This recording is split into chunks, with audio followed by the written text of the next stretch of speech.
Good evening, everyone. Good evening.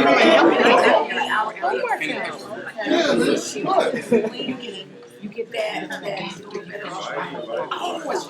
I want to thank everyone for coming tonight to the South Chicago Chamber's Revitalization Community Meeting. Before we begin, I was wondering if you guys noticed that we have the 180 notable sites that are posted on the wall as you were getting your coffee and your donuts. Thank you, Joanne and Kevin, for posting that. You want to talk a little bit about it? South Chicago's 180, so South Chicago turns 180. So the celebrations will be not in dinner halls or banquet halls or anything like that, but out there on the street for everyone to see and enjoy. Time to celebrate. So as we wait for our presenters to come in tonight, and they're running a little... Oh, Kevin, right, sorry. A day or two ago, I sent around an article about what the mayor is talking about doing with some of the industrial zones in Chicago, and I sent it to the alderman as well. We were on the phone late last evening, and she asked me to let everybody know that she's not here tonight because she had an emergency and she's in Florida. She was in Florida while we were talking, family emergency, but she would like to have been here. That was basically her message, that she's excited about what we're doing and wishes she could have been here. I believe some of her staff are here. I haven't seen them, but they may be sitting here somewhere. But in any case, she would have been here. Thank you, Kevin. Okay, so as we wait for our presenters to come, which is UIC, I want to talk a little bit about what we're doing as the Chamber of Commerce and SSA number 5. Again, we started about a year ago talking about revitalization, bringing back commercial. It's that idea of bringing back that. When you think about it, what happened? Well, this also was the area where we had steel mills, jobs, especially when we're talking about U.S. Steel, which was out in this area. We're talking about 30,000 plus jobs that were here in this neighborhood. And when you talk about that, and when the steel mills closed, it wasn't about that the business district completely stopped at that point. It's people had to look for jobs. Where did they had to go? Some places people had to leave, go to other neighborhoods, move away. And when you take that community away from the area, which is a community that supports a business district, that's what happens. Shops stop closing, theaters, people are not visiting theaters, they're not going here, they're not going there. But I want to say, over the years, this is 30 years ago, over the years that this community has been, at least we've retained it. We retained a resemblance of a strong commercial district. We don't have all the big shops that we used to have, or the steakhouses, or the fine dining and things like that we used to have, but we still have at least a structure of a strong district. So how do we bring it back? And that was the idea of what do we need to do? How do we I know that there's been many plans over the years to bring back South Chicago and the commercial district. But what we're trying to do right now with the South Chicago Chambers put a revitalization committee together. And with that revitalization committee, the idea is how do we bring back Commercial Avenue? We've taken the members from different organizations, different business leaders, different faith leaders, and trying to come up with different ideas on what we're going to do for commercial. We've partnered with UIC Greater Cities Institute program, and they're going to help us put this plan together. But it's taken from our community, from our people that live here, people that have either moved from the east side to Hegewisch, Jeffrey Manor to Indiana, to Chatham, South Shore, out to the suburbs. We're inviting everyone. This is our third session for a vision community meeting. We've and through our revisioning committee, we've come up with different ideas. UIC has put us together a plan for us to present. Tonight they're going to present 90% of the plan, but they're still going to grab more input from the people that have made it here. Again, thank you all for coming. What we're going to be talking about tonight, is, especially as soon as our guests get here, is again more input from the community. And again, they're going to. You guys almost ready, Jack? Yeah. Okay. So I'm going to hand it over to them, and they're going to take it here from there. But at the same point, that's what we do every Tuesday that we meet. We talk about the categories and all the input that we've gotten that we received from the community, and then what is the plan that we're putting there, that we're putting with it. Okay. So Jackson, it's all yours. Sure. So sorry about being late. We were stuck in the Obama traffic. Yeah, blended block representative. So what we're going to go through today is some of our recommendations that we developed from your ideas from the first two meetings that we had. So the whole plan is centered around the Commercial Avenue corridor from 83rd Street to the north to 93rd Street down at the south. So from the very first meeting, we gathered all of your ideas and your vision for the community, and we created this vision statement. It's in 10 years. Commercial Avenue will recapture the economic vitality of the past by supporting the small business sector, encouraging ground-up economic development, and working towards becoming an entertainment destination for the southeast side. We will tell our stories and enrich our history through the celebration of our cultural diversity along the corridor, and Commercial Avenue will become a thriving pedestrian corridor where residents can showcase their communities to the wider region. And then from the first meeting and the second meeting, we developed goals for the plan. They fall into three broad categories: economic, built environment, and culture.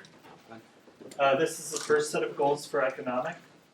So recapture the economic vitality and services of Commercial Avenue corridor, promote economic vitality, got that twice. Promote a strong business sector, establish Commercial Avenue as an entertainment destination for the southeast side. And then our next set of goals is for the built environment. Develop community spaces that are beneficial to everyone. Create a pedestrian-friendly corridor that encourages walking. And beautify and improve the built environment of the corridor. And then the culture goals were tell the story of South Chicago and enrich the history of the area, and celebrate the cultural diversity of South Chicago. So what we're going to go through next is our recommendations that were based on your guys' ideas. And I want to hold off on questions and comments till the end, if you can write them on the cards. We'll try to go through as many after I present all of the recommendations. We've got a lot to go through. So we broke the recommendations down into certain strategies, economic, built environment, and culture based on the goals. The first strategy is promote Commercial Avenue as a main street and gateway to South Chicago and the southeast side. And then within this strategy and each of the other strategies, we have sub-strategies that are more specific goals for how to revitalize the corridor. So the first one is brand the corridor with a unique logo and theme that reflects South Chicago. These are just some examples from other neighborhoods. Obviously, the logo design would be up to you guys as a community to decide upon.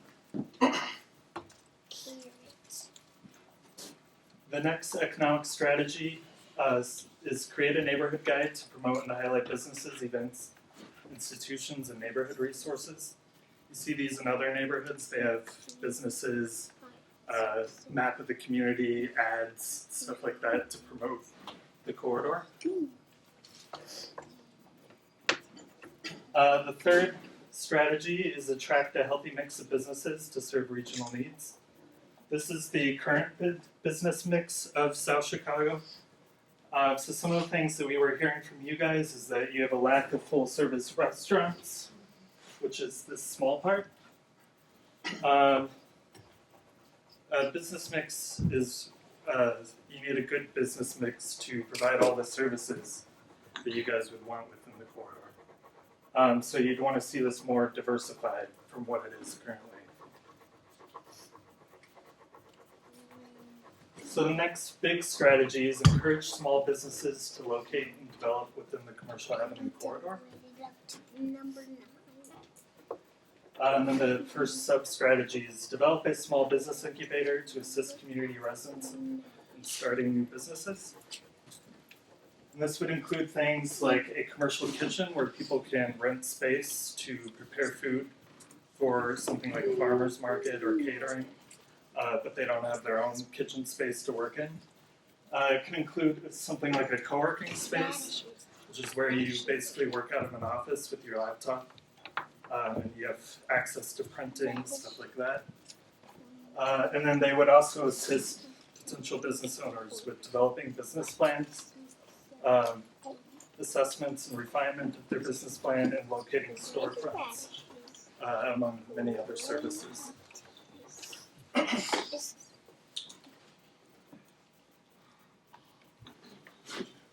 So the next sub-strategy is utilize existing federal, state, and local programs for business development and growth.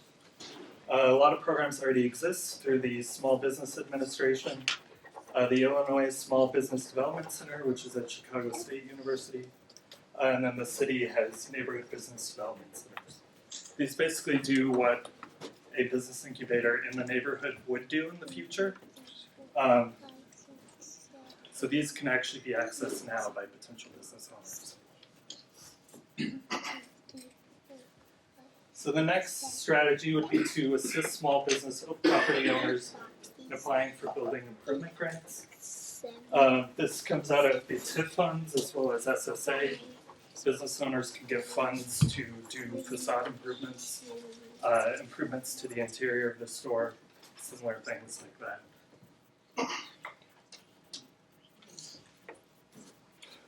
So the third big economic strategy is incorporate mixed-use residential development along the corridor to grow the permanent population and increase the customer base within the community. The first sub-strategy is develop a program to encourage the rehabilitation of existing multi-story buildings to include residential and office uses. We have some images that show what that might look like. So this is an existing set of buildings on the corridor, and through a rehabilitation program, they could become storefronts, the sidewalk cafe, stuff like that.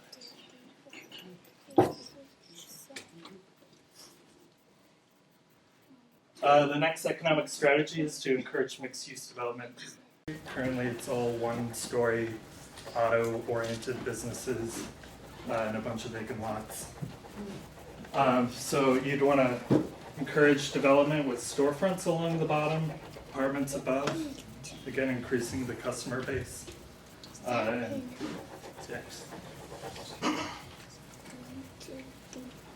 So the fourth strategy is attract and develop anchors to draw people to the corridor and create destination points.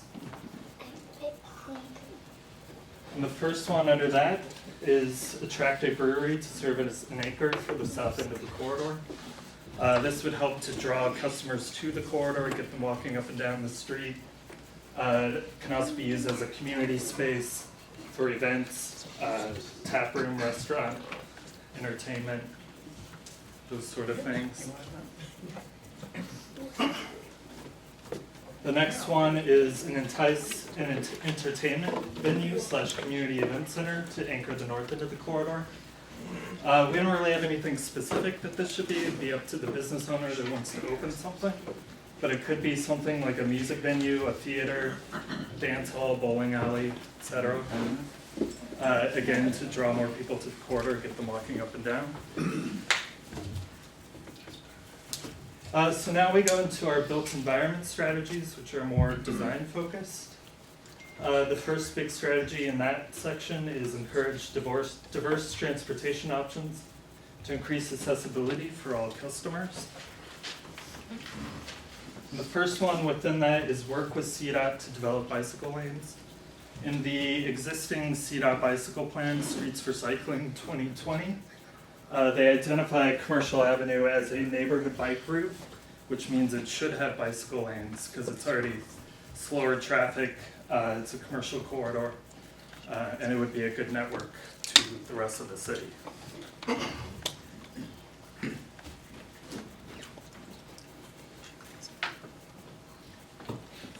So the next strategy in the built environment section is to highlight and install more bike racks to attract a new customer base to the corridor.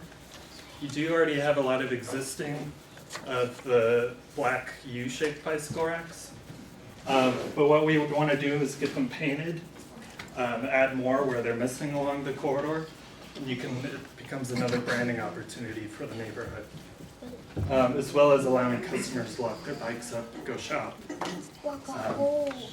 run all their errands.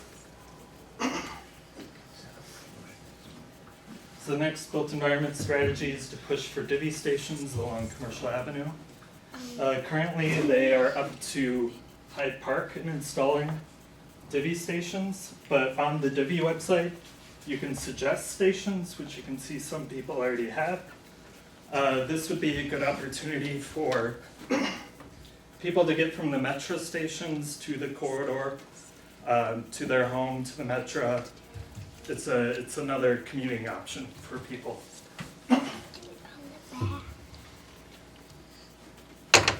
The next strategy under that is support the campaign for more frequent service on the Metro Electric line.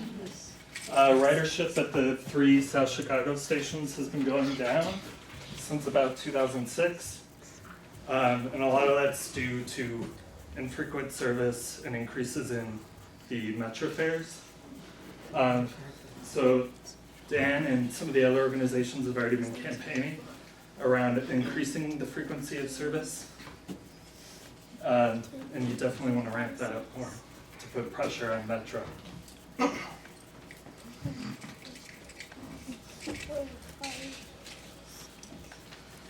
And then this one goes with the previous strategy.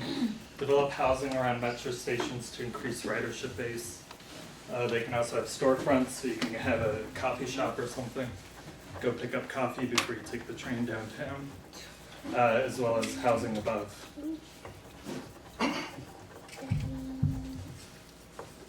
So our next big built environment strategy is create a cohesive design scheme to establish the corridor with a unique brand identity. And the first one within that is build curb extensions with ADA crosswalks and landscaping. And we have an example of what that might look like. This is the existing intersection right outside of this building, how it looks now. And then these are curb extensions. So they have a lot of benefits to them. You get some landscaping. They make the road narrower so it's easier to cross. They slow down cars by making the street look narrow, more narrow. And they make the street look nicer.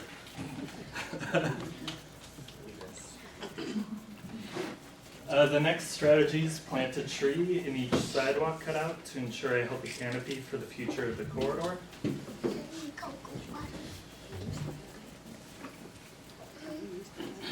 Install more trash cans along the corridor and make sure they are well maintained. And they can also be another branding opportunity for the corridor, artwork, a logo, something like that.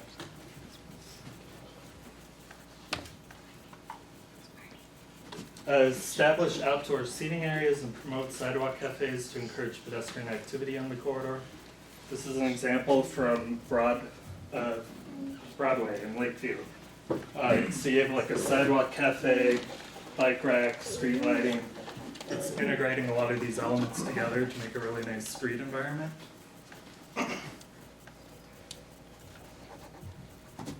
So the next one, replace street lights to unique historic design and enhance with seasonally updated banners. This might be a longer term project, but you guys can pick out a historic street light with CDOT and get lighting at pedestrian level as well as the overhead.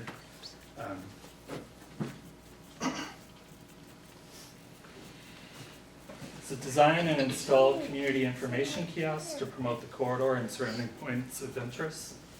These can have maps of the neighborhood, highlight some of the larger businesses, the parks, history, destinations.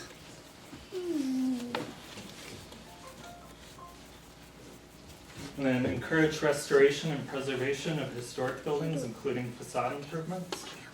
Currently, you have a couple of buildings that have a historic designation. They get tax credits to do improvements to their facade, as well as there may be other buildings that you want to designate historic so they can access those tax credits.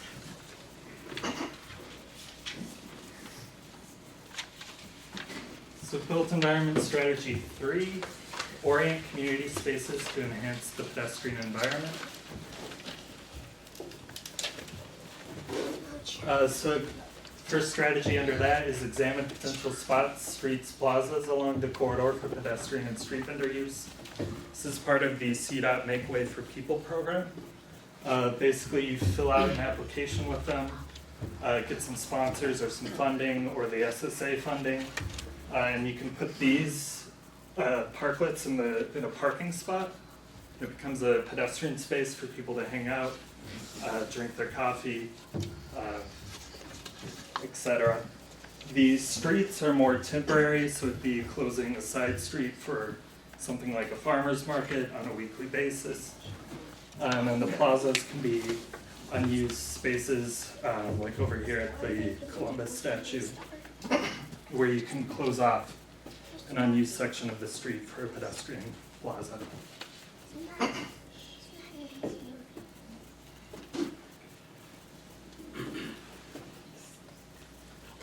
So the next strategy is enforce the pedestrian street zoning ordinance from 88th to 92nd Streets, and then expanding it north to 83rd Street and south to 93rd Street. This zoning already exists from 88th to 92nd. Basically, it requires that any new buildings that are built be within 5 feet of the sidewalk. Their entrance has to face Commercial Avenue. They have to have large storefront windows, and it goes to making that really nice pedestrian environment.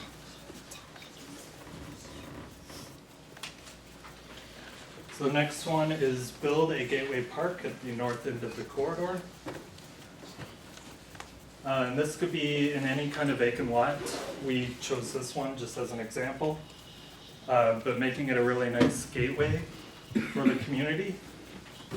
You can have a mural identifying South Chicago, renovating storefronts.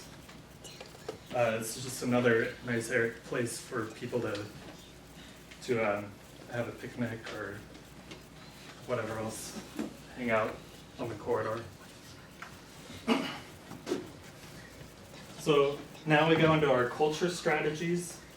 The big strategy is celebrate the steel mill history and diverse culture of South Chicago. The first sub-strategy under that is create a history walk along the corridor with plaques highlighting points of interest. They could start out as temporary history signs and then be turned into more permanent points along the corridor.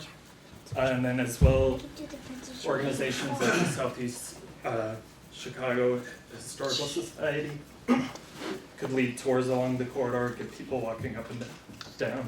Are you doing this? It's getting very dry. Sorry. Add Jackie at any time. He's ready. We're almost through. Yeah, almost done. So the next one is develop programming to celebrate events and history important to community residents. It's important to get annual events, monthly events, weekly events to draw people here on a regular basis to the corridor. So some of the existing events, as you see here, as well as new planned events.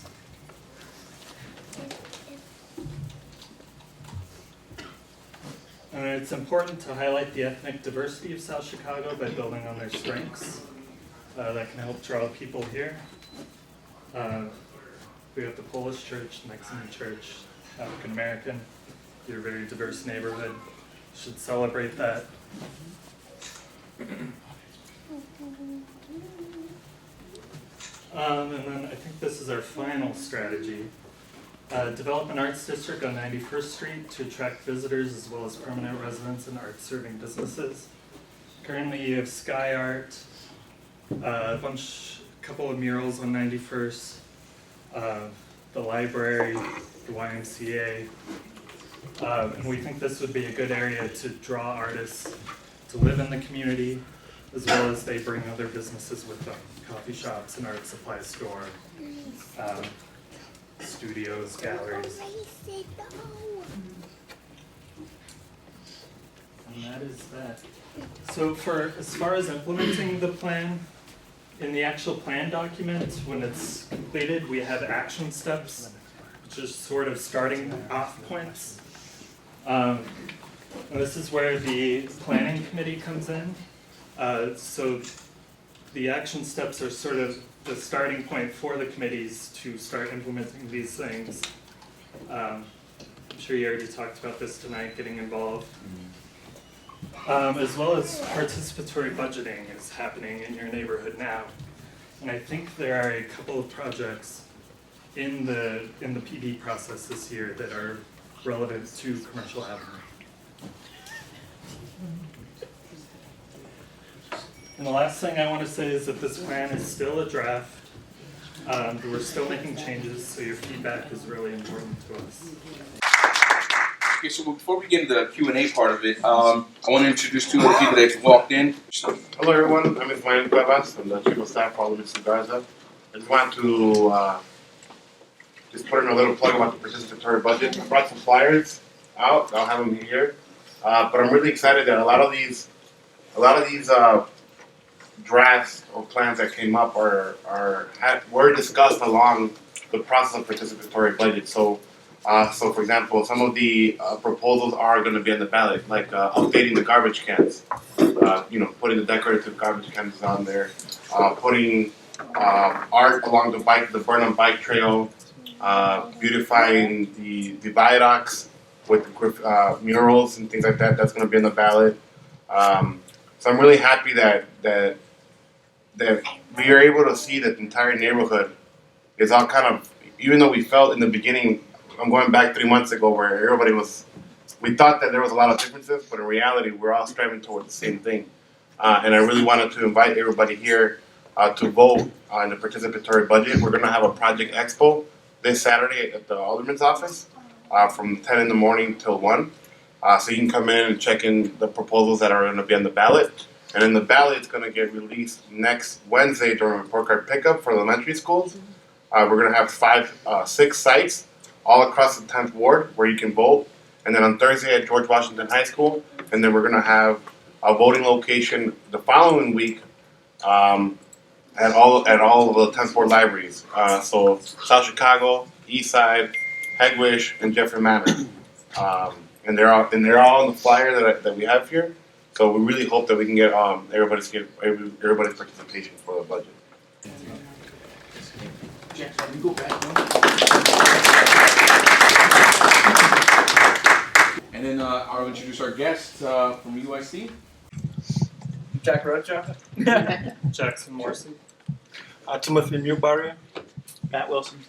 All right, thank you all for coming. These are the categories that we're working on now based on our first 2 community meetings that we have our revitalization and the way it's built around with the different subcommittees when it comes to the revitalization committee. We have a subcommittee, workforce and business development. The second one is entertainment, destination, retail, food, restaurants, and diverse business niches. Policy, services, safety, and amenities for you. I'm the lead on the workforce and business development. Bobby Lonkar, policy, services, safety, and amenities for youth is leading on that unit. Arts, culture, tourism, capture markets, Joanne Pato, and urban design, built environment, infrastructure, and transportation. We have other leads that are leading those committees, and we have many of our revitalization members are parts of each of these subcommittees. The idea for this too is we know what the plan would be and putting this plan into phases on how we're going to phase it out over the next year, 2 to 3 year process. But also looking at what stops most good plans is funding. So not only are we looking at phasing, looking at planning, looking at the different ways to get development here, but we're also looking at where the fund's going to come from for most of these programs. So it's a full participation from everything from, again, putting the plans in place, getting the communication across, to when the phases start, where's the money coming from. So it's a full collaboration of thoughts and ideas and what we're doing, and we're moving ahead on some of these categories. We already have grants pending or working on while we're going forward. So now, I guess we can open it up to Q&A. All the ideas are fantastic and hopefully they won't. My question would be, and some of these public gateways that you talked about, maybe that one vacant, who would maintain them? Where, is that a continuous expense for who's maintaining them? I You mean, I would just, wanna identify someone, so it could be the SSA, or it could be the park district if they took over the property. Those would be the two biggest potential ones. You might also have TIF funding that could potentially pay for some of the maintenance.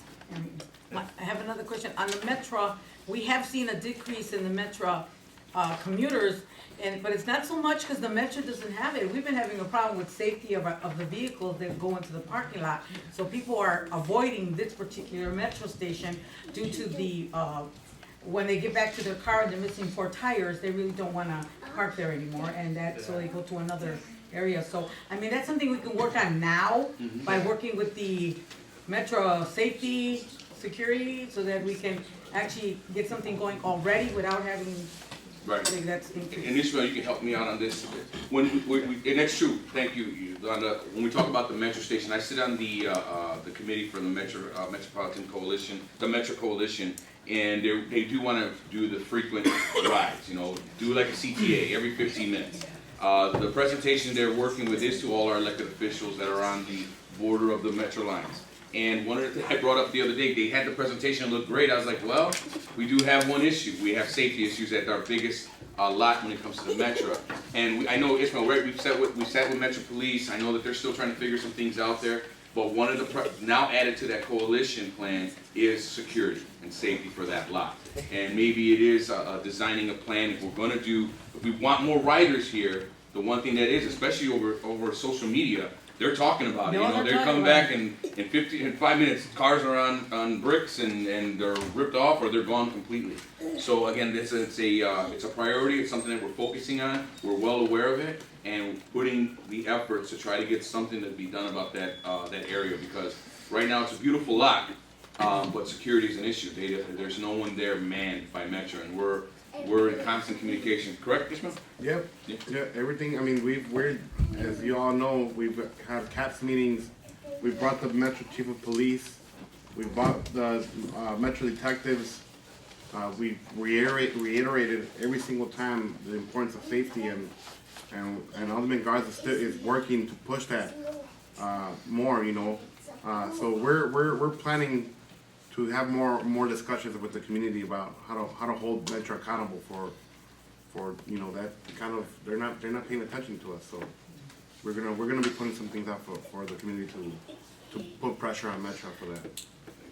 And again, that's part of the coalition, planning coalition for Metro, is that we're presenting it to all the state reps, the senators that are on the Metro line, because it's not only just frequent ridership for the Metro, but also an extension to O'Hare to make sure that we can get to that part too. Thanks. I was gonna say, I didn't see a whole lot talked about in terms of parking, because if you increase the businesses and you increase the clientele, where are people parking? That's one question. So is that something you've thought about? I mean, are there creative, Right, yeah. more So we know what our parking problem here lots? is in South Chicago, right? We have meters. We have meters and we have people. And we So have meters, yeah, right. we have that. So we do talk about it during our SSA meetings, about alternative parking. The one thing we do have a lot out here in South Chicago is some vacant lots. We do have some parking lots that are not being utilized the right way. So it's how do we use, we'll just name 3 off the top. Besides the Metro station, we have the parking lot on 92nd in Houston, as well as the lot by Chicago Family Health. How do we utilize all 3 of these lots? Plus there's a few other lots. Plus some of our business owners had found a way, hey, you can use our parking lot, right, Tony? From Tony Macias, they have a parking lot that they just completed last year, and that they invite other people in the area. If you're shopping, you can park in their parking lot and shop the block with them too. So it's working those partnerships out. But yes, as we increase. I was going to add to what you were going to say. Just one other thing is that South Chicago is one of 9 pedestrian-oriented districts throughout the entire city. So it's a specialized certification, I guess you'd say, or designation, and there's only 9 in the city. And so it's the balance of wanting to bring more traffic, but also not wanting to lose that designation as a pedestrian district. No, and I agree, but we know people, Right. and we also know winter. And everyone willing to stroll in the summer, but in the winter, they're gonna wanna, get in and get out. And they have to get here. Yeah. They have to Yes, get here exactly. in order to be pedestrian, so. Right, especially if you're talking, no, but if you're talking tourists and you're talking all these people coming from not Outside. necessarily within the community, you need to provide parking, and I think there has to be some creative uses, I Right. mean, like bank lots. Mhm. They're busy during the day, but maybe in the evening they could open up and become public parking lots, I mean, things like that, but I was just wondering about that. Just making sure Xavier The other- paid attention. The other thing I was wondering about is funding the businesses. Is there some way for banks to offer creative business loans, like adjustable loans? And when I say that, for example, if I'm gonna get a business off the ground, I need my cash flow the first few years when I'm trying to get it off the ground. So if there's a way to offer a loan with reduced payments, like for the first 2 years, or, I mean, this is something I think would be creative. It's a whole new way of financing the businesses, because I didn't hear a lot about that. Yeah, we have a lot of vacant lots and stores side by side and the whole block. And the last motel in the neighborhood, I believe, was Rainbow Beach at 79th and South Shore. We could use a motel with all of the compliments that go with it. You know, ballroom area and food and everything so that we can start spending money right in our own neighborhood, rather than having to travel, you know, quite a ways. Definitely. And another thing too, let's get some automobile dealers back. Right, some car dealerships, right, some of the things that we're missing. Answer, we do have this, they talked about incubators. The South Chicago Chamber has started a small business incubator that includes an accelerator program. It starts with, first of all, small businesses. We'll start with the incubator. The incubator is for people that can't afford a storefront. Most of our storefronts are anywhere between $1,000 to $1,300 a month, maybe 15, some at 17. Some are sitting here, really, I want that one too. They're paying $2,000, $2,500 for a spot. So we created an incubator in this building on the second floor. The idea is that we're going to provide a 10 by 10 space with free utilities, free Wi-Fi, free internet. We create the address for you to work out of for $300 a month. And so that, at least it's a startup. We have 3 tenants in there now. One is an accounting service. They couldn't afford to go out get a storefront, but the idea is they started already. They have a business. They have a place to start off. They get customers in there, and they take care of business. The accelerated part of that program is creating workshops, which we are working with Xavier at U.S. Bank and other, Bobby Lonkar, Kimberly Clark, and working on an idea of how we would set this accelerated program for small businesses, whether they're startup or if they've been around for a while. One would be working with our attorneys on how do you designate yourself as a business, whether it's partnership, corporation, give you the laws of business planning, things like that. Then we'd work with accountants that would help them with how do you bookkeep, how do you manage your funds, what are you going to do with that? HR specialist. Kimberly Clark, whether it's financial planning, what do you do with the money when you start making it and how you plan it? With our bankers, how do we create small business loans, ways that they can, again, be cash flow, create cash flow. For, again, as we put out bills, you know, we don't all get our bills paid right away, or people don't pay their bills right away. We have to have some constant cash flow for small businesses to survive. So these are all this is a workshop that we're looking to start in mid-May and run through at least the first part of July. So that way, at least it's a start program. The incubator also comes with a business resource center. The Chamber and the SSA have invested in creating a printer as well as services. We have a graphic designer on site, so we can do flyers, posters, business cards, as well as we can the businesses that are in the incubator can utilize the business resource center to make copies and things like that as well. So it's a full resource center for them. It's just in the beginning stages, but that's part of helping the small businesses in our community. No, and I think Yeah. that's great, but I think financing Yes. is gonna be key. Yeah. So Just to, Peggy, there are a lot of small business loans, and the real truth is, you have to have your financial planning program ready so that they can give you Oh, no, I understand all that. I know all that. $50,000 to get you started. That's fine. But you connect them with those small business loans that will give out a small business loan to start her up, because many banks will not give you the money. Like, that's one of the problems, but there are high-risk loans companies that will give them to starter ones where they have the financial grants. And I do understand that, but I still think if you take it one step further and say your loan payments will be Yes, less the first 2 years, because that's when you need your cash flow, and then after that, just like an adjustable rate mortgage, Right. but oh my God, don't let me say that word again, but still similar to that. Did you see the Big Short? No, I was kidding. No, it is that we are working with, part of the people that are doing the workshops is working, and we're also bringing out financial lenders as well as the banks to hear the needs of each of the small businesses. This is what they're looking for. I was online a couple months ago on the city's website, and I noticed that they had a $5,000 grant for local artists. So I'm an artist by trade. So what I did was I got together and asked 2 other artists, would they be interested in utilizing the $5,000? And I came up with the idea, if we got consent, I did a survey on my block, if I could consent to come in the back of your house and paint a mural on your garage door in the 7th and the 10th Ward. And I got 10 homeowners that were interested in letting us paint murals on their garage doors. So what I wanted to do is possibly extend this, because I live on Marquette. So I was like, I'm on the border of the 7th Ward, divided by the alley of the 10th Ward. And it was on both sides, the 7th and the 10th Ward. As long as we utilize the funds within the city, they would approve us. So $5,000 would be like a startup for myself with 2 other artists, and just randomly select homeowners. They have to be homeowners with the deed and all of that. You can't let them, to literally go in. And the idea was, if Angela had a house on 92nd in Houston, we would sit down and talk to her and her family to say, what is it culturally as people drove in the alley that you want us to reflect on your garage? It may be something of an African descent symbol or whatever. So that's what we would pay. So the homeowner would have some kind of expression on what's going to be painted. The only concern that we got, and the reason why I kind of halted the application process, was because I noticed that a lot of our garages get tagged by graffiti from gangs. So that is why I kind of withheld from that idea. But that is something that, as we sit here and think about it, the grant is still available. I just need some kind of idea how to prevent it from, because we can't repaint it again. Jackie or Joanne or Angela, you guys want to help out with that? We can talk back and forth. Well, you know, you can talk to me about it.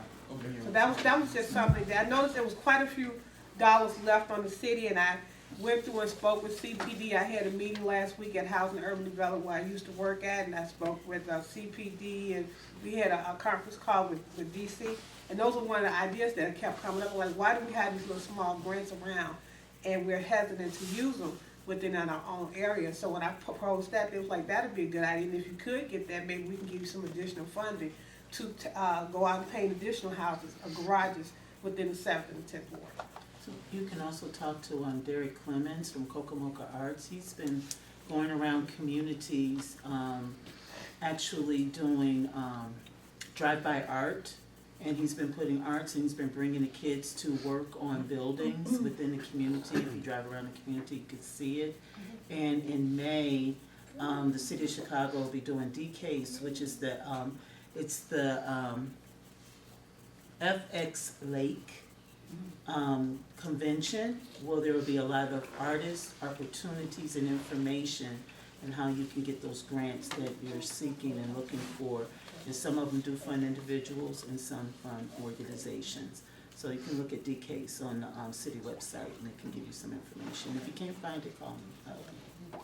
I think maybe Jim can speak to the artwork on viaducts and other places like that. But we found that if you do put up some presentable stuff, it's not going to get graffiti. Yeah. And that was the concern. I mean, I participated in a mural with Fifth Third Bank on Ogden, and it was like maybe 25 of us, and it's a 4-story mural that we completed with North Lundale. It's still up, but that's 4 stories of art. We're talking about your garages. I've had my garage tagged and painted over, and the city just come up and you can put black or white or brown paint. So if we go in and do your particular garage, my fear is that they come in and write some type of slur or You know, so we're willing to go ahead with it, but we just, that's the head, because we can't redo it once it's tagged. Don't let that stop you. You know, Joanne is absolutely right. People usually respect. And there are a lot of artists in the community, even if they saw that happening, they'll touch it up and take care of it. I'll So, speak with both of you yeah. afterwards. Okay. And it's my understanding as well, just FYI, that there's a type of a base you can place before the painting of that actual artwork where it can be more easily removing the, Yeah. Yeah. Yeah, I went and we spoke with a couple. I went up here to Benjamin Moore and I spoke with them. I went to Home Depot, I spoke with them. So the artists are willing to do it. I got some groups of kids throughout the city that are in art-based programs. They said they're willing to do it. They concerned with, okay, can you provide us the safety? I said, I'm sure we can provide a beat officer or something while we're out there in the alleys painting, because it's gonna be sporadically done with this. So we're gonna start, and this is the first time ever someone came up with that. And I was just driving, I'm like, why is our garage is so bland? Wouldn't it be nice for me to have a Nefertiti Queen on the back of my garage? And that's what I want to paint. So if your garage is 16 by 23, that's how big it would be. I'm sorry for taking the floor, I haven't been at these meetings, but another thing I wanted to comment on was the bicycle routes. Commercial Avenue, when I remember it being extremely busy, the traffic was extremely heavy. So I would like to see, maybe people will disagree, but I would like to see, instead of the bicycle routes as they were laid out in that design, a lane dedicated strictly to bicycle traffic in two directions along a curve, meaning parking would not be allowed on one side of the street, and that would be your bicycle lanes going back and forth this way. I think it would be a lot safer than being like this, with people coming, trying to park, opening doors on you and that kind of stuff. That's just a thought. That is possible, it just costs a lot more. Well, money's no Yeah. object. Just putting that out there. I can't speak between, One other thing. One other thing. Trees, we're gonna do tree line. I would like to see electrical outlets by the trees. Okay, you want to cover that?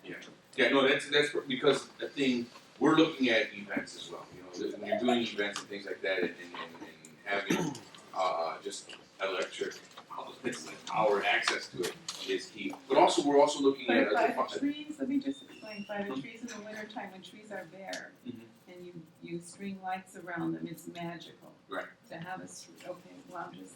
No, that's good, because that's where I was going next. Also, too, is the idea of the beautification and keeping it as uniform and consistent down Commercial Avenue.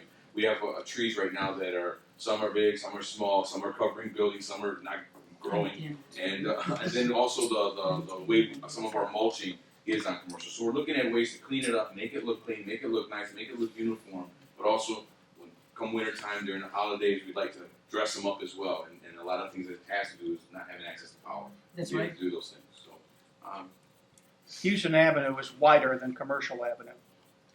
And that would be a much better and safer place for bicycles than commercial. Particularly if you're going to revitalize commercial for bikes. No. We already have South Chicago Avenue, and we can see what great benefits that is for bicyclists.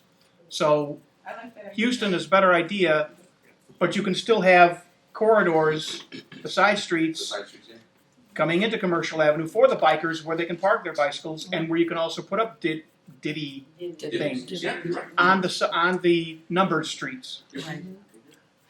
They'll also be in the shade, and they won't be hot all the time. Yeah, I had a question. You guys may have already covered this, the Lakeside project that recently fell through with U.S. Steel, and I don't know who the other investor was, but that fell through. And I feel like that was a big blow to the hopes of the community, because if you saw the plans, there was condominiums being built. There was a Mariano's was supposed to be built, I think, 2017. So, you know, these are all great ideas, but how do we get like investors to invest in that opportunity like right now? Because that's just sitting there. It's lakeside property. This for the north side. Tomorrow we'd see, you know, bulldozers coming in and, you know, building up condos. So what do we do about that? I was waiting for that question the whole night. I knew it was coming, right? So I had a call, and it's funny, I had a call from the Sun-Times, and her question was that, what are you going to do now? McCaffrey's gone, Lakeside's gone. Are you guys, how's the community? Are they going to be able to handle it? And I basically said, we're fine. We've got a revitalization committee. We're talking about bringing back Commercial Avenue. I have a strong a committee and a strong chamber, and we have SSA and we have TIP. We have a plan that we've been working on for a year on how we're gonna bring back commercial. The idea, was Lakeside, the idea was when Lakeside comes, we don't wanna lose commercial's identity. We want people to, when they go to Lakeside, they come here too. Come visit historic Commercial Avenue, that idea. But now, no Lakeside, we wanna be the destination spot then. And that's our ideas. And we have Sorry, I just feel like bringing in an investor would in turn revitalize commercial, because if you're bringing in somebody that has a lot of money, they're going to want to invest into the community as well. Definitely. And going on that note is we have a lot of also businessmen in the community, successful businessmen that have ideas for development. They own a lot of property. They're expanding their own businesses. Funny, the guy behind you has brought that up to me many times, and he deals with a lot of investors that he's bringing to the plate to also say we have old buildings, we have vacant lots, we have vacant land, we have surrounding areas that by the metro station, even up north, we need developers, and that's his responsibility. Right, Tim? It's still coming. It's just going to be it's going to be later than you expect, and also a lot of those buildings, like he was addressing, and all of this stuff goes to showcasing the kinds of numbers businesses can develop in this area, as well as the growth and the strength of the community. And even if you started a project like what you're talking about, just to put one skyscraper up, you're looking at a decade. I don't mean it's not going to change the economic environment today. So one of the things is changing the economic environment currently, and you start showcasing that.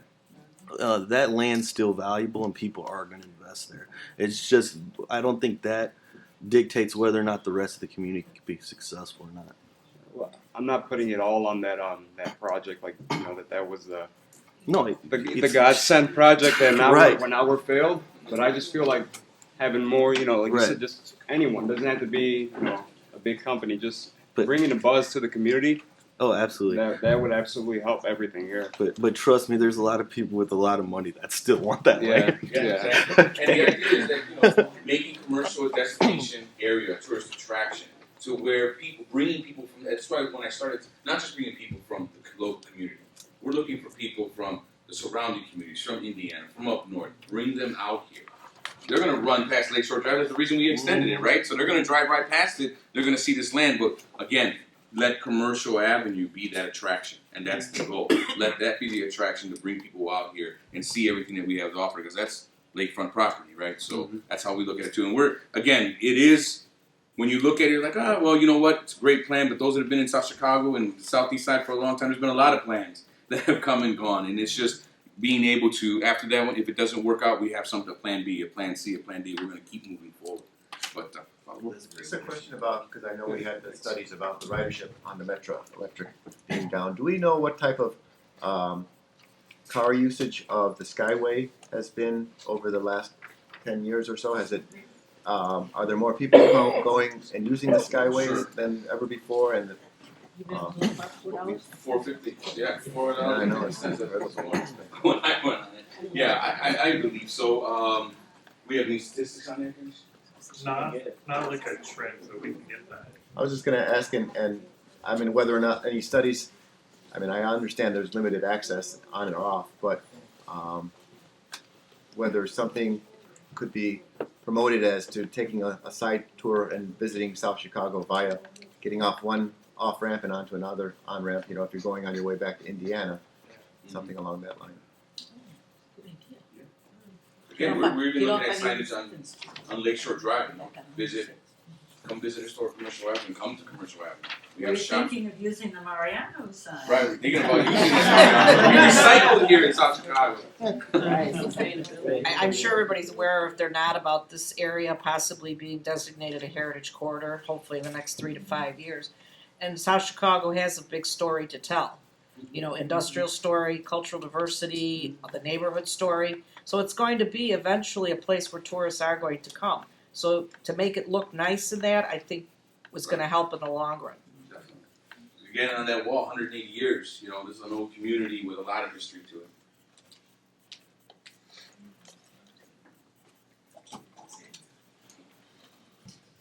So how does this revitalization plan of Commercial Avenue tie in with Project 21, which is the revitalization of 21 neighborhoods in the city of Chicago?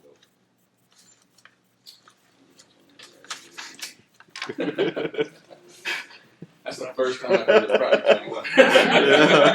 And I was gonna try to be like, well, but no, I don't even know what you're talking about. But it's something that we can look into. I don't know if they that. Yeah. That's a great question, man. Anybody else here at Project 21? Yeah, you did? You just let me stand What are friends for? Go ahead.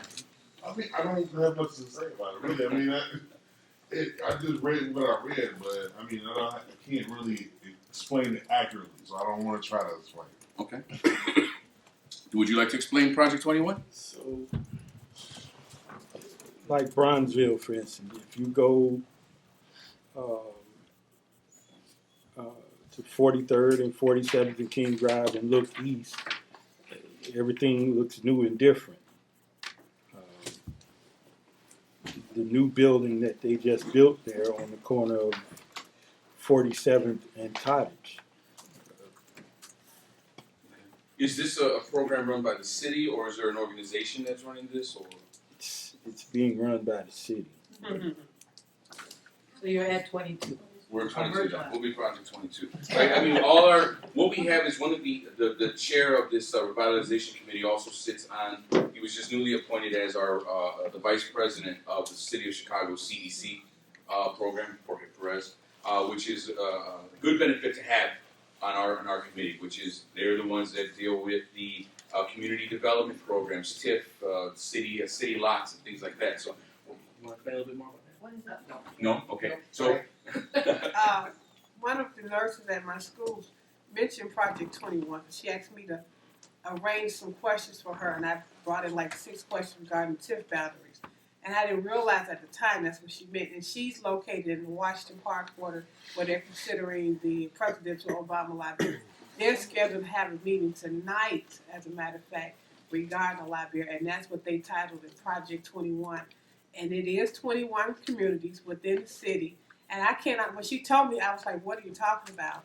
And now it's making sense in Bronzeville, Washington Park, certain parts of Jackson Park, Hyde Park. I didn't think of it as in the range of South Chicago, but it is a lot of southeast side. We should be Project 22, because I think we're not on that list. So when she brought it to me, she was like, did you know anything about a Project 21? And I'm like, what are you talking about? She said, no one answered the questions you wrote for me and my husband to ask. So they're going to get back. So I asked her to send me a copy of everything. I'll make sure I send it to you and Angela, because I'm sure it's going to have some contact information. And we were just talking about this today over lunch. Mm-hmm. And it's been like all of a sudden now, the city is, and along with private developers, quote unquote, Project 21. And so when she said Washington Park, she was like, yeah, Bronzeville was mentioned, and they went as north as King Drive and 21st Street. They talked about the new expansion of 57. And I was like, I ain't heard nothing about that in my area. And that is what she brought to me today. Okay, that's good. Now we got our homework, some homework for ourselves and our committee to work on. Again, like I said, we're fortunate to have Jorge Perez part of this committee. Again, his ties with the city, and again, we can ask him more about this program and kind of get some input on that. I don't know anything about Project 21, but I do think that knowing that there's only 77 neighborhoods, that means that's a quarter of the city. Yeah. And I don't think the city would be investing in the north side, because they can invest in themselves. So it seems like we should be on that list. If not, She didn't say we're anything not to South on that Chicago. list. Okay. Yeah. But I'll ask her to give you a copy of whatever they gave her. Okay. That's interesting. Well, chances are South Chicago and South Shore would be on that list. Yeah, they should. Because they tie, South Chicago and South Shore tie in to Lakeside. Question on, and again, whether we had conducted this kind of questionnaire in the past, I don't recall. But whether or not the average person in South Chicago and however many blocks to the east or west of Commercial Avenue we want to maybe think of, but what percentage of the people that are living here would be thinking we need that knight in shining armor in order to ever be successful again? Do we need that big, huge investor who's going to develop the lakeside development? Or how many others think, no, it has to come from, within, and we just got to take care of our side of the street, and then the others, you build it, they will come then, if we do whatever we do on our own side, and our autonomy and our ability to do what we can do. I'm just wondering, in the average community of ours, how many people are thinking, oh, we need that, or else we just will never get out of this hole? Or how many feel like we can start building a bridge out of it on our own, from our own resources? That's more out there as a question of what people really think of in the common conversations around the dinner tables, and that when we know that, it will really tell us what kind of people we're dealing with when it comes to who feels like they can do it, they have it within them, or maybe so many have lost hope that they're saying, unless we get some big contributor, there's not a lot of hope to go forward with. I think one of the other things that people should take advantage of are the TIFs or the SPIFs that are available, and I believe Commercial Avenue will be opening up May 1st. Right.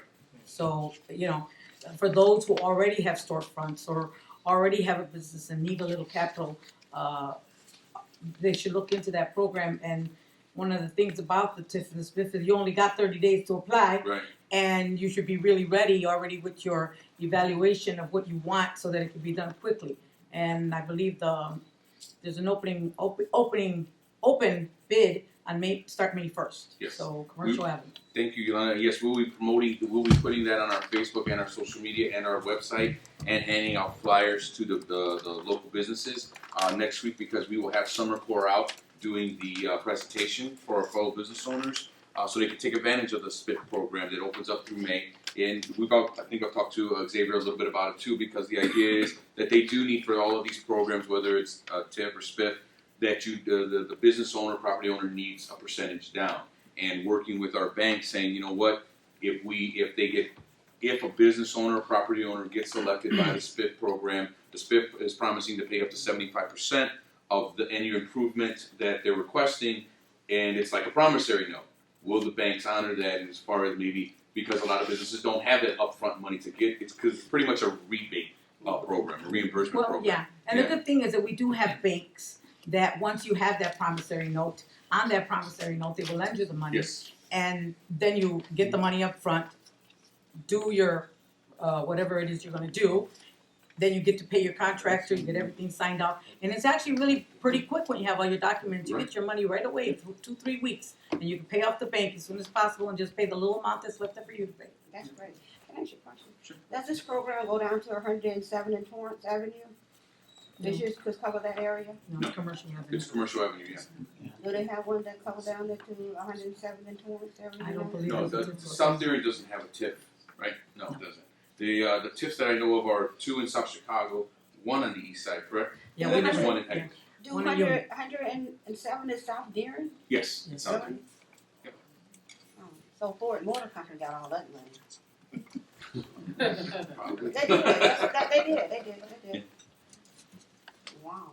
Yeah, to deal with what Father William was talking about, I've seen that small business owners who felt there was a future here.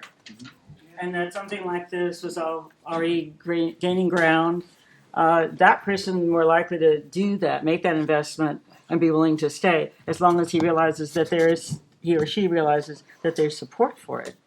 So I guess we need to be out there saying a lot. Yeah, and again, talking to our business owners are here. They're not only investing in themselves, redeveloping themselves, but also investing in the community, because they're buying more than one property or buying more than buildings. But it's also, especially the commitment we're getting from a lot of business owners, is expansion of smaller businesses that are doing it well somewhere else. How to bring them here, because we have open buildings, we have open areas for this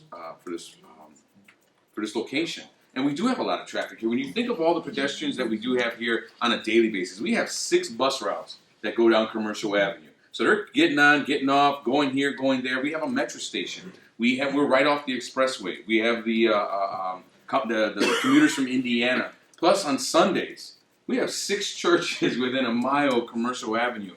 On Sunday after Mass, where do they go?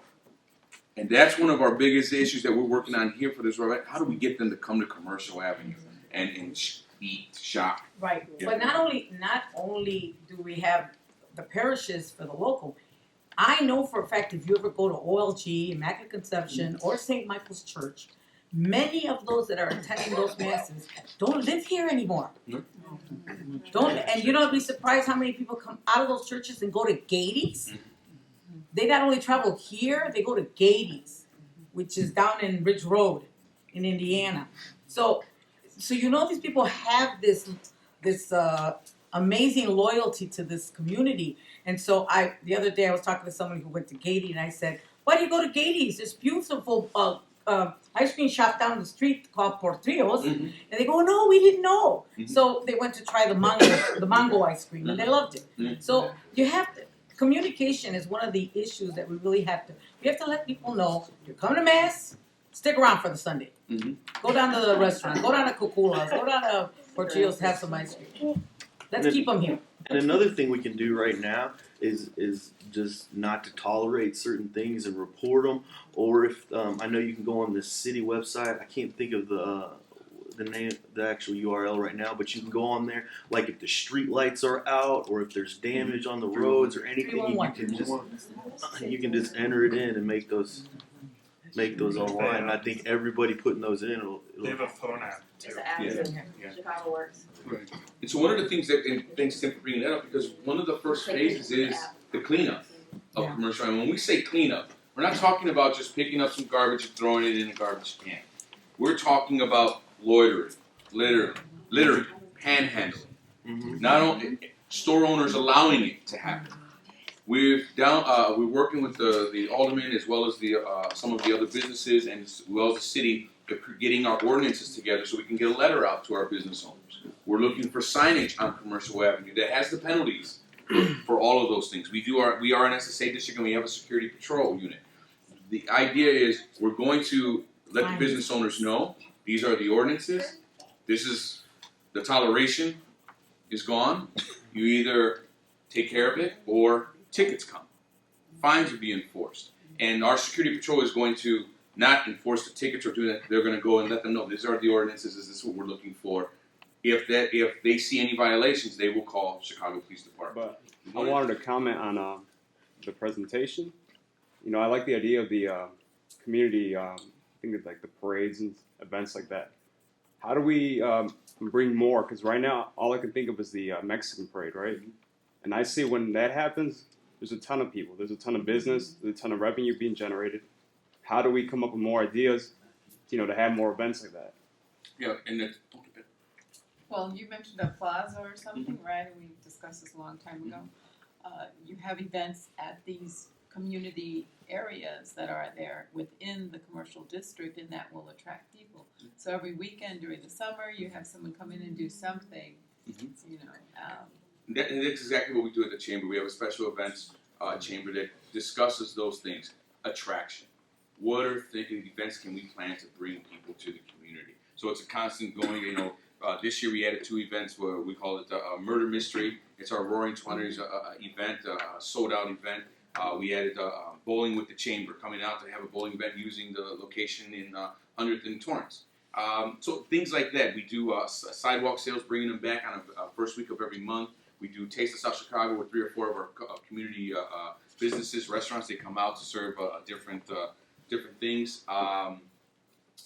Some of our businesses, we do business networking events for spring, summer, and winter. And so we do a lot of events, but we're still planning bigger and ideas on how to get attraction out here. But again, the cultural, the changing of the culture is, yes, we call it the cleanup, but it's part of that phase of just changing the acceptance of things. And when we talk about the schools, I remember going to school and there was, the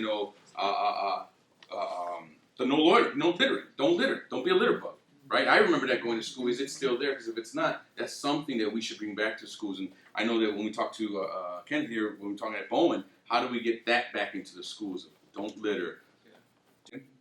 One of the things that bugged me the most that I've actually reported is I go around and drive through these neighborhoods 1, 2 o'clock. I walk through the streets and everything because I just look at properties and what's going on.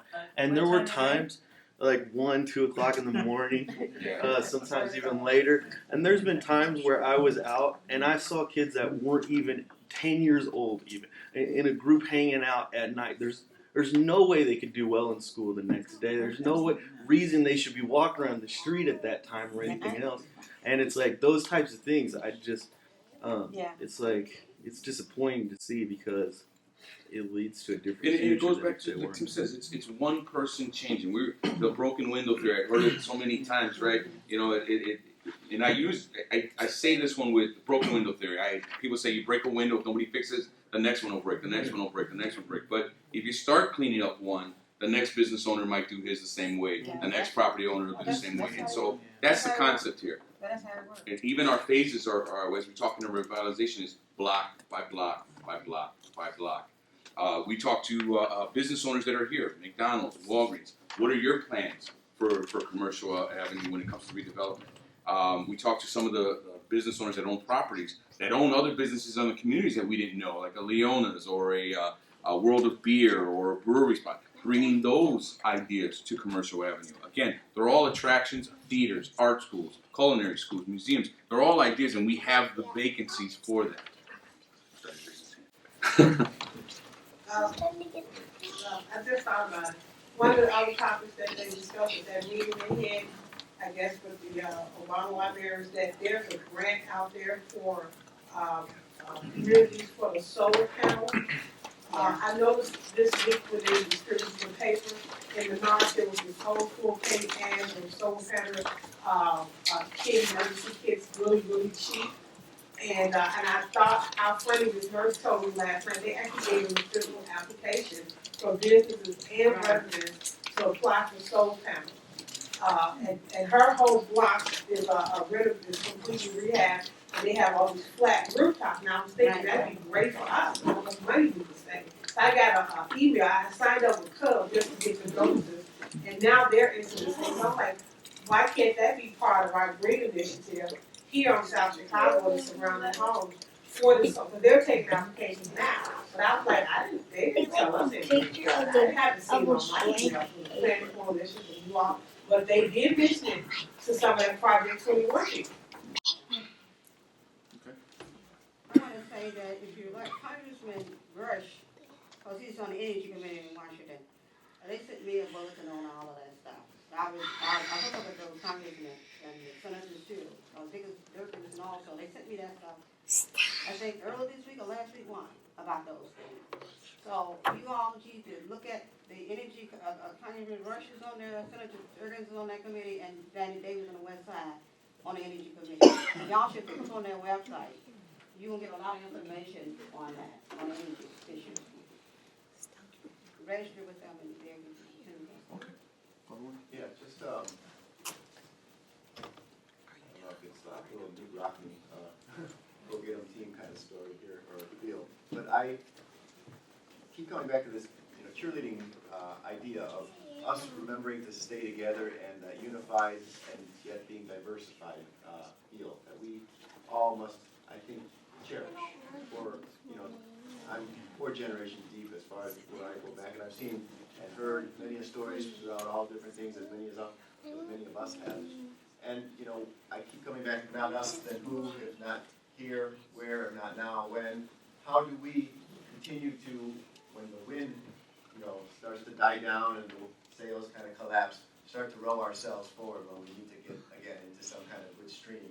And whatever we're doing, I think we just need to keep bringing it up to the fore of everything that's going on, because I love where we are. I love all the diversities of classes and races and genders and anything else that we are, because I think there's something beautiful about our South Chicago identity. And of course, the steel mills have played such an important part in our history, where everybody from all kinds of walks of life came and earned a living and made something out of it in their families and their homes and their schools and their communities of places of worship, wherever that might have been, and however that worked out. And again, wherever we are in terms of this project, to keep looking to ourselves first, if you will, to see the strength that we have within, and to the power of belief, ultimately.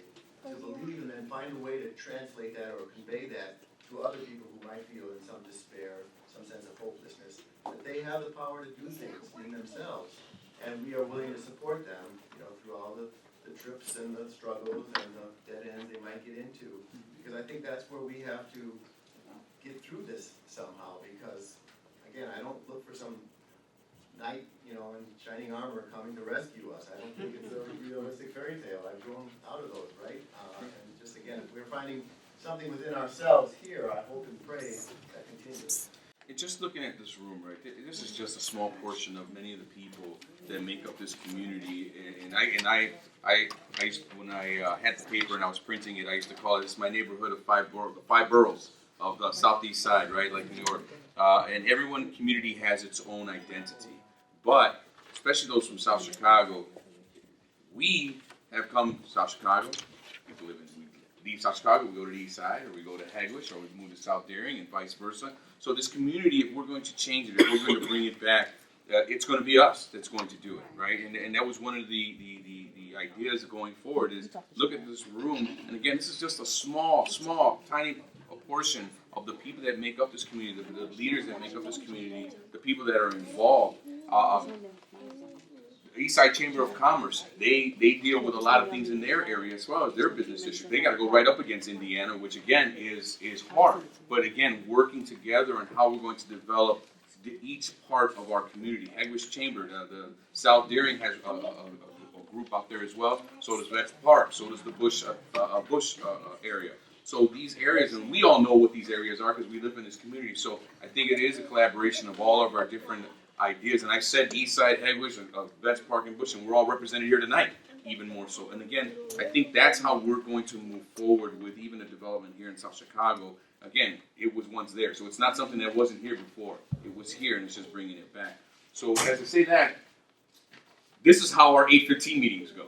Okay, a lot of ideas, a lot of collaboration, and then taking what's the strategy behind it.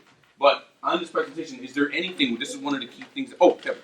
Yeah, one thing that I've sensed we're heading toward a wrap up, and one of the things I think that's useful if we're going to have a successful event is what's next. Right. Who's going to do what by when? What are any of us going to be doing, or can we do, that may move us to a next phase? Definitely, and that's where I was going with it. Was there anything in this presentation that you didn't see, that you did see, that you liked, or anything you would like to add to it? I didn't see, I was thinking about the flower bed that's like on 95th Street. Is it possible we could have something like that along 87th, within the beautification? 87th Street, yeah, the beautification. Okay. I think that's part, Dan. I think some of that is in the PB for 10th Ward, because of course I'm a part of that too. But I know flower beds were some of the ones that came up. I just don't know the exact locations. But if you go to the showing on Saturday, it'll be on there, like where the location. This here is the one that is passed out. Yeah. Just want to make sure that you think about it. It could be already in there, but the reuse of the vaulted sidewalk, that's an asset that we have that is so underutilized. Concerts, small pop-up shops and everything. So I just hope that we think about that. I'm sorry, I'm just a business person. I came in late, I know y'all wanna decorate the pretty place, but what about some good paying, a business coming here with good paying jobs, like $15 an hour jobs? For some of these people get some good jobs and feel strong, feel good, and, they have to do whatever. That's part of the whole business development, is that each of okay. these businesses are going to bring jobs. But now, these retail food stores, and these jobs are lower paying jobs. These are minimum wage jobs. I'm talking about a real good job, guys in here, they out with education, they can go in and work their hands and arms or do whatever like that. Bring in a, let me just, have one of these maybe the big automotive manufacturers say, hey, bring your body shop in here, let them paint some parts or whatever. Airport, they bring some, build a place over here where they can do something. They don't put nails in the thing. Do something. Right. Spend some money. Part of the plan. With a benefit plan Right. package. Bring in bigger companies. They gotta have benefits. These people don't benefits.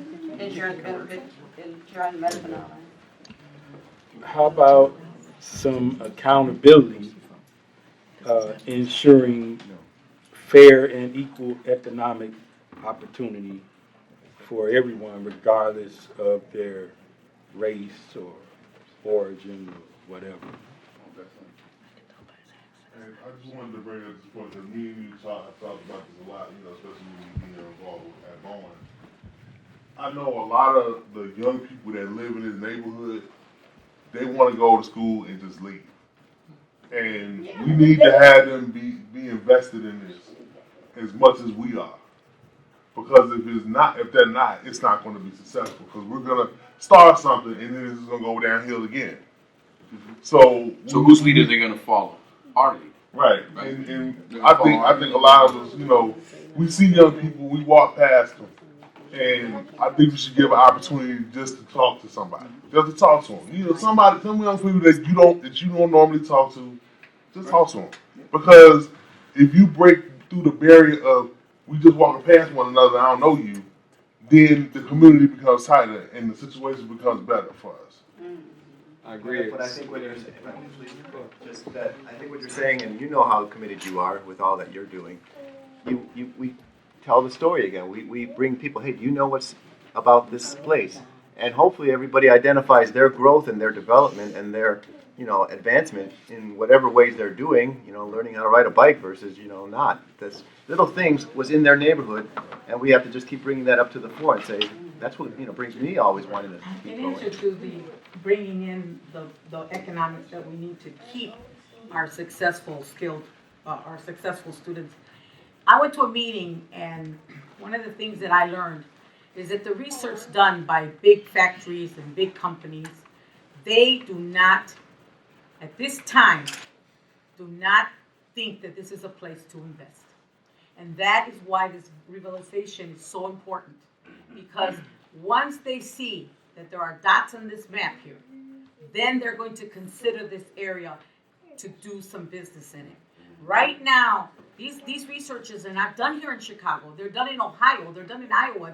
And if you look at these papers, this particular area, which includes the 10th Ward and 7th Ward, we are not dots for these big companies that we need to pay those big paying jobs. Okay. But we need to change what's here today so that research has a different look. Why did they, why, wait a minute, question is, why did they not choose this?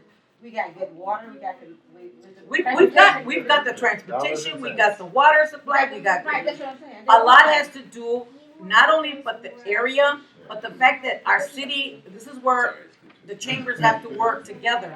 The city has to work with us too. No, I mean, what? Isn't it based on education? It's education, economics, and skills.